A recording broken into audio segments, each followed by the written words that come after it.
আরও এক বিশ্ব রেকর্ড কোহলির ঝুলিতে।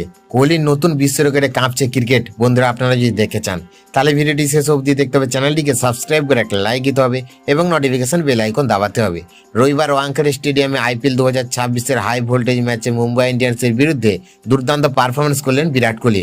ফিল সল্টের সঙ্গে ওপেন করতে নেমে শুরু থেকে আগ্রাসী মেজাজে ব্যাট করতে দেখা যায় তাকে।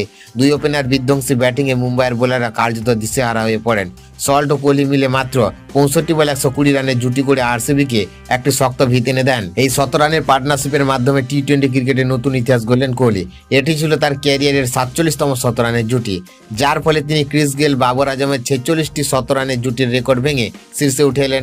এখন টি-20 ক্রিকেটের সবচেয়ে বেশি সেঞ্চুরির পার্টনারশিপের মালিক তিনি। এর পাশাপাশি মুম্বাই ইন্ডিয়ান্সের বিরুদ্ধে ব্যক্তিগত 50 রান করতে গিয়ে কোহলি আরও একটি অন্যান্য মাইলফলক স্পর্শ করেন।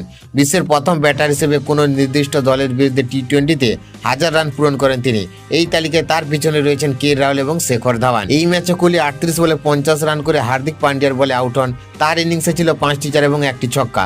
যদিও আর মাত্র 2টি ছক্কা হলে আইপিএলে একটি দলের হয়ে 300 ছক্কার রেকর্ড ছুটতে পারতেন তিনি। সব মিলিয়ে এই রানটি ছিল কোহলির ভক্তদের জন্য এক স্মরণীয় মুহূর্ত, যেখানে তিনি আবারও প্রমাণ করলেন কেন তাকে ক্রিকেটের কিং বলা হয়।